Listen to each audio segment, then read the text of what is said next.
now going to crystallize three principles of worship. I've already mentioned them in passing, but we're going to deal with them in a little more detail to get them firmly in the mind. Three principles. There are actually four, but the fourth I'll deal with a little later on in these addresses. May I say that how we worship is not just a matter of taste. It is certainly not a matter of generation. This is what the advocates of the new worship claim. This is what they say. Oh, those people, referring to traditional, conservative, evangelical worshippers, those people, they don't like what we're doing just on the basis of taste. They don't happen to like it, and they should adjust to it. It's just a matter of taste, is it? Whether you listen in secular life, in your private life, to one kind of music or another, is probably a matter of taste. What you select, what you think is to you pleasant, is that all this is? A matter of taste and a matter of generation? Oh, the old is like this, and the young people prefer that.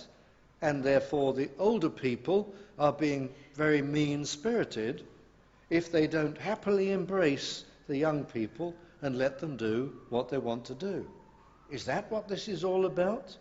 A matter of taste and a matter of generation? No, it isn't. It's a matter of principles. Principles that apply to every age group, every believer. So I come back to these three principles, basic principles out of the 6 categories of new worship that I mentioned. And the first is this: spirit and truth has been thrown out and aesthetic worship has come in. Worship with the soul, worship in the spirit has been thrown out, and aesthetic worship has been substituted. This is a principle, you see. Is it what we like? Is it simply that we have a down on certain types of music or activity? No. It's a matter of whether it's spiritual worship or aesthetic worship. Now, aesthetic worship means this. It has to do with worship which is performed by beauty, skill, and offering to God. Aesthetic worship can be according to any taste. We could sit here and regard it as an act of worship by having a concert, by having an organist play a lot of Bach, by having a symphony orchestra in, and listen to this. Lean back, close our eyes, and imagine we're worshipping God. Or we could do it with a pop group or something like that. Is one right and the other wrong? No, they're both wrong.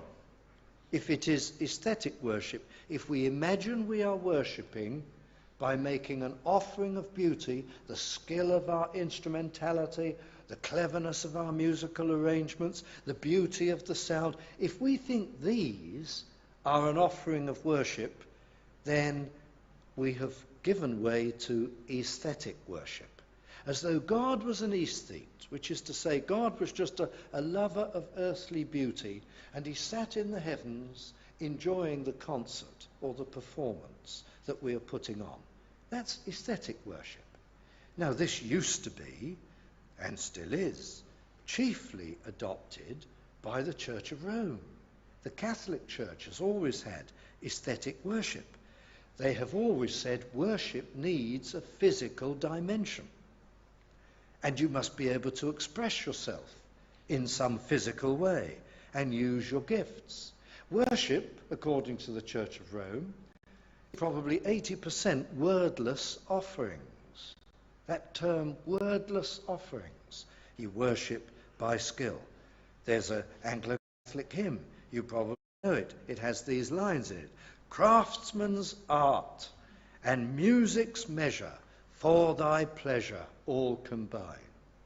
That's somebody who believed in aesthetic worship. The act of worship includes the stained glass windows, the soaring nave, the massive stones, the beauty of the vestments, All these things stir us and please God. That's aesthetic worship. Worship by an offering of craft or beauty or skill. The Church of Rome did it with images, with processions, with costly, colourful robes, with rich music, with Gregorian chants. Aesthetic worship. The Protestant Reformation did away with all that. The Protestant Reformation went right back to the New Testament. Away with all those things, said Luther or Calvin. I'm tempted to ask whether the promoters of new worship think that Luther and Calvin in their day and other great reformers were just youngsters who brought in new fashions and new tastes. They were certainly youngsters, but they worked according to principles. They said that is wrong. They saw aesthetic worship as something carnal, and they brought in intelligent worship. And the worship of the people of God was shorn of all the Catholic theatricalism. The giants of the Reformation saw worship in spirit and worship by theatrical performance as exact opposites. Why, one writer, and I like these words, put it very beautifully, one historian, the aesthetically splendid mass surrendered to the understanding soul. That happened at the Reformation. It's a matter of principle. Now, I know that the Episcopalians at the Reformation, the Church of England principally, and one or two other groups, did keep hold of a few bits of Roman Catholic theatre. And that was a shame, but not very much. They kept a few bits. The Anglo-Catholics, who are really same as Roman Catholics within the Church of England, they of course clutch it all back. But even in the English Reformation, a few bits of Roman theatre were kept. But to their credit, they did away with most of it. And then came the nonconformists, the Methodists and the Baptists and the Independents, the Congregationalists, and they threw out even the little bit of Roman theatre that the Church of England had kept hold of. So, but by and large, with just a few little bits and pieces on the fringe, the Reformers threw out all that Roman theatricalism, did away with it. But now you see, we have made a huge stride back to Rome. As soon as you bring the drums and the instruments in and you play the music and you get the people going in a sensual way, I'm talking about worship. I'm not saying you can't go to a concert of good music and enjoy it and feel moved by it, but that's not the way you worship. You clear the decks and you're all for Jesus Christ. Your mind is clean and clear and your thoughts are for him. Well, friends, now they've made that huge stride back to Rome, because what they do is they bring in the notion I can worship God through my performance, through my instrumentality and all the rest. It's no longer the soaring naves and the stained glass windows and the actions of the priests and the costly garments and the Gregorian chants and so on, but it's a modern equivalent of all that. And we're worshipping, or people are trying to, through it. And they're making their offering.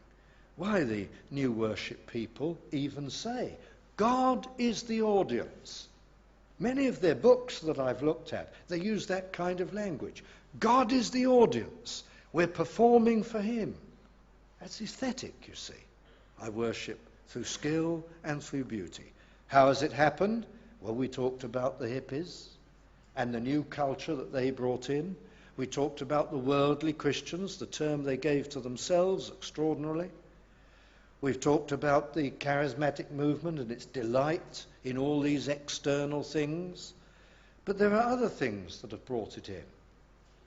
Just briefly, you know, we've had a phenomenon which is called the church growth movement, where mainly in the United States, a number of people have discovered in that somewhat religious, high religiosity factor society that it's not too hard to get people into church if you entertain them with the kind of things they want. And so instead of preaching the gospel plainly and clearly and praying to God for his blessing and witnessing plainly and clearly, The main plank of their outreach, these church growth experts, is to put on the concerts in the services. And they'll give the people anything they want. If they find a particular form of jazz or modern music draws more people in than another form, they'll major on that. The order of the day is just get the people in the seats by giving them whatever pleases them, whatever they want. And because this has become fashionable in some quarters, this has been another impetus to the new worship. It's got to be used in order to entertain the people and to give them the kind of thing they want to come and listen to. That's how it's happened. And now, the new worship has far exceeded Rome. Why, new worship services make far more noise than Rome ever made. More decibels, more music, more entertainment. Even that Rome knew how, and Rome has recognized that. Rome's very clever, the Catholic Church. Just a minute. These people have surpassed us with aesthetic worship. They're doing something much more pleasing. And so, the Catholic churches, by and large, have gone over to it. They've embraced the new worship very eagerly. Why not? Because actually it's only doing in modern form what they've always done. Not surprising, is it? So it's a huge step back to Rome. We think of Cain and Abel. You think of how the one made an offering according to what God required, which reflected the need for atonement and so on. And Cain, the other, made an offering of the produce of the ground. He made an offering of his achievements. And that's what's happening now with new worship. The traditional Protestant Bible worship says only one offering counts, the offering of Jesus Christ on the cross of Calvary. And I must worship with my mind and my heart, holding on to what my mind is thinking and directing to God. And the other side, no, we worship with our skill and our performance. And so, modern worship is like the worship of Cain, not like the worship of Abel. It's as old as the hills. Cain wanted to shine, wanted to show God, look what I can do. That's modern worship. And he was punished for what he did. Sometimes people say to me when I speak like this, but what about my gift? What about my gift? If we have this worship, I agree it can be nice and glorious and wonderful. I can see your point. But how can I express myself through my gift? Well, that's the point. Worship is not the exercise of my gift. It's words from mind and heart to God.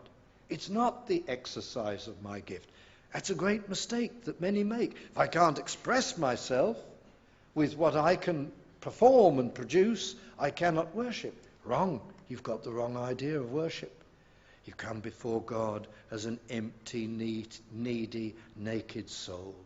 All your performance, that's for your worldly life. All your skills, now you're before God and you worship him from mind and from heart. And anyway, this has always seemed to me to be a bit unfair, this matter of expressing gifts. I want to express my gift with a guitar. I want to express my gift with a trumpet. I want to express my gift with drums. How elitist. Fine, you go ahead and do all those things. What about the poor chap who's gifted only at cricket? Or the lady who's gifted only at basketball? You can't exercise your gifts. What a foolish argument. It's not for the exercise of my gifts. It's for God. And it's to be done with mind and with heart.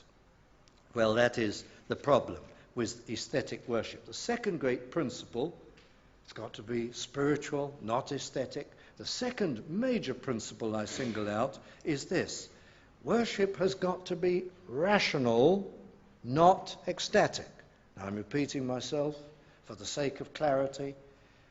In truth, with the mind, intelligent, rational worship, not ecstatic worship, just stirring up the feelings by physical, external means. This is a principle. What are you doing in your worship? Oh, say the books on worship from the new worship promoters and leaders. What you do is you have an upbeat opening number, they write. They all write much the same thing. And then you switch the tempo, and you have something emotive and searching. Then you up the tempo again, and by the means of the clever arrangement of tempo and key and type and style of music, you bend the emotions, influence the emotions of the people. You sway the feelings, and so by your performance as a group of instrumentalists, you bring people from something enjoyable to get their hearts moving, to something solemn, then through to something suitable for this and suitable for that. You are engineering the mood of the people. That is not what I'm accusing them of, friends. This is the way they write, the way they tell you to do it. It's their own words. This is ecstatic worship. The manipulation, the management of the feelings by physical, carnal, external influences. That's what we mean by ecstatic worship. What do I come to worship for? To be whipped up, to have my feelings stirred, to feel good, to feel euphoria, to feel things. That's why I come. Yes, well, you can have wonderful, wonderful feelings in worship, but they must be feelings which are stirred and moved and produced by our thoughts. That's honouring to God.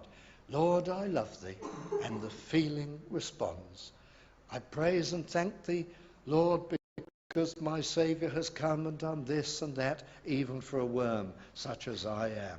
And my feelings respond. But real worship must be feelings that are attached to those sentiments, those words, not fleshly feelings stirred up by other things. Whether the music is good music, may I use the term, or bad music is almost irrelevant. You mustn't go straight for the feelings. That's ecstatic worship. The Reformers were very clear on this. But now we've gone back to Rome. Rome was always for ecstatic things and manipulation of the feelings. I've written down a little note from the great Puritan Stephen Charnock. Listen to this beautiful 17th century definition of worship. Worship is an act of the understanding, applying itself to the knowledge of the excellency of God, whereby the soul adores and reverences his majesty.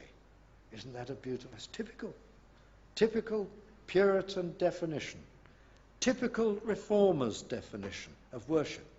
It's gone, hasn't it, in many circles? It's just been driven underground, and it's gone. We're back to Rome and her smells and bells and performances to stir the senses, to bombard the senses. We're back to that. Why, charismatics tell us they are bored with the old ways. They're bored with them. They're bored with tradition. They've got no taste for that. These hymns are dreadful, dull, and boring. People need lively worship. People need things to be strummed up for them. Why are they bored? Why are they bored with beautiful sentiments, reverence, moving things? I don't want to think. Just get me going. I don't want to think. Should that be boring to a believer? Now, I know you can make even a good service boring. It is possible to do that. It is possible for me to lead the worship in a way which is unnecessarily dull. Maybe I pick minor key hymns, one after the other. That's foolishness, because I now am manipulating the people's feelings in another way by pushing them down. Minor key, down, down, one hymn after another, all the way. Yes, I can, in an inverted way, be affecting the emotions of the worship. I can speak in a monotone and at great length. Maybe you think I do that. And everything can be dull and boring, and I can impress my dull personality onto the worship and spoil it. So it is true that we can go the other way, and traditional worship can be dull. and unworthy. I acknowledge that freely. But on the other hand, if we think about it, and if we bring all the ingredients of worship in, and we use good hymns, why should those sentiments be dull? Why should they bore me to tears? Because I'm unconverted, perhaps. Then they'll bore me to tears. Or because I'm backslidden, perhaps. Then they'll bore me and tire me out. What's the matter with some of our friends? There are many, many good Christians in the charismatic movement, without doubt. But one suspects there are an awful lot who are not really converted. If they find the worship of God and the style and format which has thrilled the souls of millions of Christians around the world for generations, if they find this utterly boring, you wonder where they stand spiritually. Now I know there are many earnest Christians, I don't deny that, among the charismatic. Sometimes a friend will come to our service and ask the vestibule steward, or say to the vestibule steward, I'm used to a more lively service. I find this dull and boring. Now, I'm not saying this simply because I'm irritated by that. But why? Why are they desperately dependent upon external physical means to stir up the feelings? Otherwise, the worship of God is a bore from beginning to end. That's ecstatic worship. Then there's a third principle. These are principles. Why, we could use some test questions.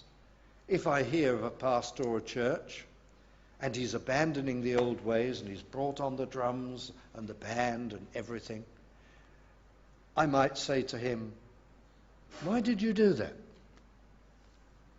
Why did you want more instruments than you were used to? Why did you want the new worship songs? Why did you do it? His answer might give the game away. Supposing his answer is something along these lines. We need to enrich our worship. We need more feeling in our worship. Well, that would give the game away. He's switched from worship which is rational, and he's tumbled into worship which is ecstatic, manipulation of the feelings. That's what's happening. Well, the third principle I'd like briefly to talk about is this. The loss of the distinction between sacred and profane. And this is very important, and they're such familiar terms, I hope everybody can remember this. Worship, traditionally, since the Reformation and back to the Bible, true Christian people have always distinguished between that which is sacred and that which is profane. By profane, we mean this. That which is distinctively worldly. Sacred, profane. There's a great gulf between the sacred and the profane. Even the Catholic Church was not totally in error at this point. They went wholesale into aesthetic worship and ecstatic worship, and although there was much irreverence among the priests, when they came to their worship, even the Catholic Church, in all its unregenerate state, realized that it is only logical that the worship of God must be a world on its own. It must be made up of things that are for God, and quite distinct from things that are intrinsically of the world. Even the Catholic Church saw that. Do you know, in this blurring of the line between sacred and profane, which is going on with new worship, importing wholesale all that is worldly, this is something almost novel in 2,000 years of the professing Christian church. Even as far as Rome is concerned, this is how serious the modern collapse of worship is in many circles. Who's to decide what is worldly and what is profane? Who's to decide whether a thing belongs to this world or whether a thing belongs to the church? Is this, after all, just a matter of taste? Oh, you say, that is worldly because you think so. Well, I don't think it is, someone may say. This is just a matter of taste. How can you draw the line? Well, there are certain points where the line may be difficult to draw. But with most of what is going on with the new worship, the line is not difficult to draw. Because to take the popular entertainment idiom of the present day with the rock, pop world and so on, that is obviously worldly for the following reasons. The modern pop scene, however clever it may be, however clearly you may acknowledge that there is obviously a measure of instrumental brilliance involved in it, whether you like it or whether you don't. Obviously, there is considerable skill and brilliance displayed in its musical arrangements and forms. I don't happen to like it, but I acknowledge that there are many capacities and skills involved in it, without doubt. But I say that it is worldly and profane because it is a powerful and determined anti-God culture. Nobody would dispute this. You can point to one or two performers who may themselves try to be different, but as a culture, as an idiom, it is anti-God, and fiercely so. It is anti-moral, and eloquently so. It is anti-authority, anti-God in every sense. It is the supreme anti-God culture.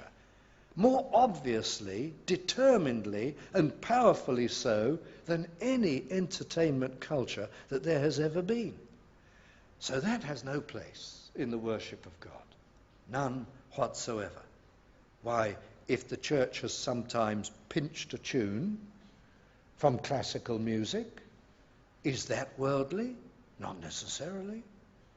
Not necessarily, because that field or department of classical music may not be anti-God in its image or intent or design at all. Anti-God, anti-morals may not be at all, though there are aspects of classical music that in their lyrics, in their words, of the opera or whatever, may well fit into that category. But there are whole areas of classical music which are in no way to be compared with the anti-God culture of modern pop scene. Now, if somebody liked songs and presentations of modern pop, one is not saying that is a decadent taste, because according to your taste there will be much that is clever, which can be appreciated. But because it is linked with such an anti-God, anti-moral culture, the Christian surrenders it. For most Christians, that's not difficult. For some young Christians, it presents a difficulty, and one has sympathy for that, and understanding for that. But because of its moral associations and its anti-God structure, it's something we have to do. There are things like this throughout the Christian life.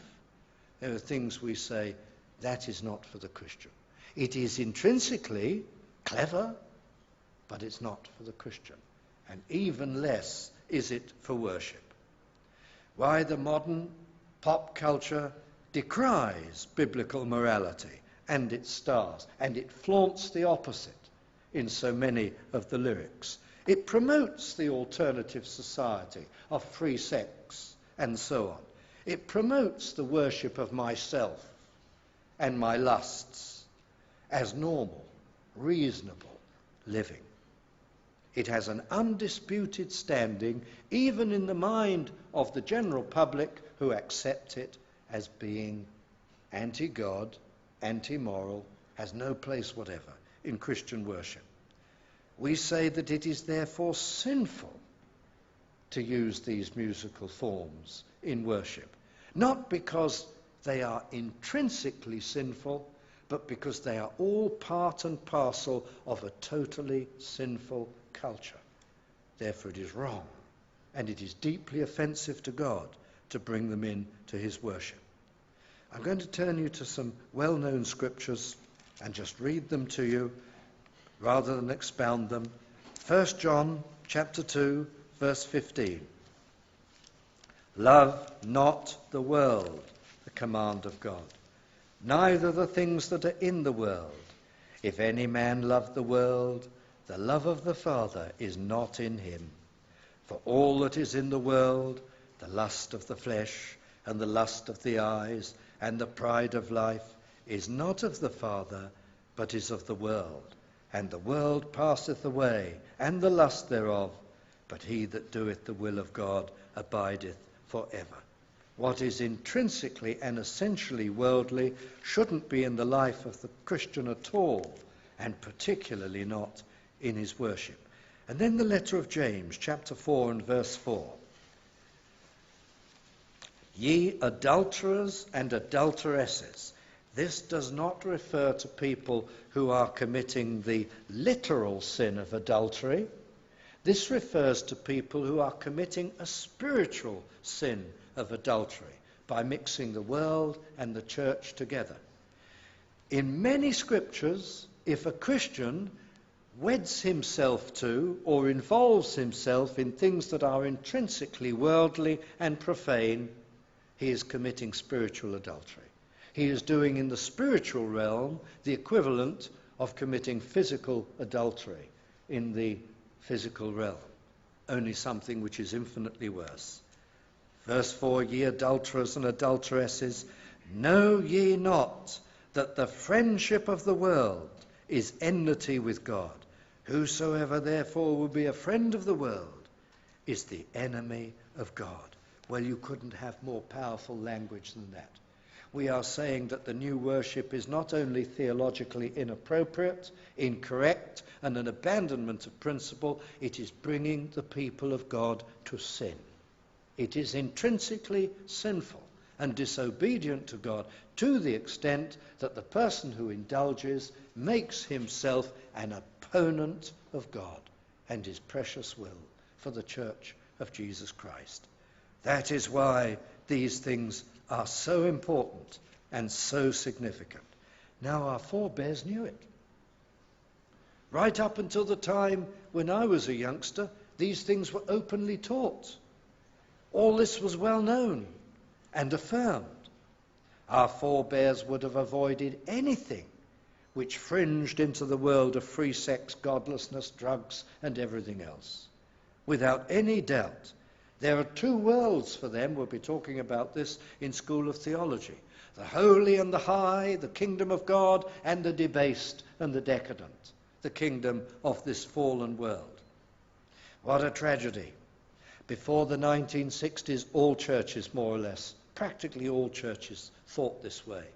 Whether they were evangelical Anglican, whether they were Baptist or Methodist or free churches or congregational churches, if they were true believers, everybody thought this way.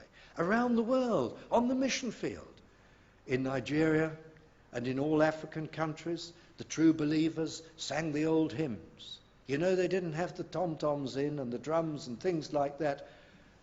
People say to me today, how can you talk about this? Why, in some world cultures, you've got to worship this way. In Africa, you'd have to have the drums. Well, they didn't. In Africa, for generations, as Christians were converted, they put it all away and they said, that is of the world. That is a debased culture. We are now children of God. We are now in Christ. And you look at the old hymn books that were used in African countries, they were exactly the same as ours. The Methodist hymn book was there. The Anglican hymn books were there. The Free Church hymn books were there. And their services were exactly the same. You know, what went wrong began to go wrong the world over. As in the West, we were the first to fall in America, then in Britain, as many churches took up the new culture and the new worship, so they took that to the Far East, to Africa, to the Middle East, and wherever there were congregations, there were some that succumbed. So when people say to me today, but how can you speak like that? The African churches have always had to have the drums. It's their culture. I reply, you don't know what you're talking about. It isn't. They saw clearly for generations that is of the world, and they abandoned it, and we brought it back from the West. It isn't a cultural thing, this. It's a spiritual thing. It isn't a matter of taste. It's a matter of principles. And this is the tragedy of the day, that these things are no longer seen. Every church that was founded as the result of the preaching of the gospel, not only in the 17th century, the 18th century, and the 19th century, but in the 20th century, right up until the 1960s, every church that was founded by gospel workers who believed that worship was special for God and must not have the world in it. Do you know what's happening today? Many of these churches that were built and built up by the blood, sweat and tears and the toil of people who firmly believe those things, people have got into them and have wrecked them and have ruined them and have in a sense stolen those buildings, stolen those facilities and subverted them to modern entertainment worship. These so-called modern Christian leaders and evangelists, or some of them, who cannot hold a candle to their forebears, who have nothing of their passion and their spirituality and their power and their gifts, who can work only by bringing the world into the church and entertaining people. They have wrecked countless churches, and they have stolen them from the things that they used to believe. The new worship is not only wrong, it's not only sinful, it's despicable. It's people who impose what they like, irrespective of what they're stealing and what they're spoiling. And it's deceitful. I know people, they're not fit to be in the ministry. I know people who've brought this into their church gently by degrees. And when they first brought it in, they said, look, for the sake of the young people, we'll just have a song here and a modern song there. They knew what they were doing. Soften up the people, increase the number, then bring the instruments onto the platform. Then, after a time, bring in the drums and everything else. They are men who have been extremely cunning, some of them, and they are not to be trusted. And I'm sorry to bring this note into what I really mean to be a talk on the basis of principles, but this is what is happening. And in many places, and in my view, those people are not fit to be ministers of Almighty God. And now they call us Pharisees. The many, many people who stand on the principles, they try to convince their people this is not a matter of principle. It's just that those people are mean-spirited.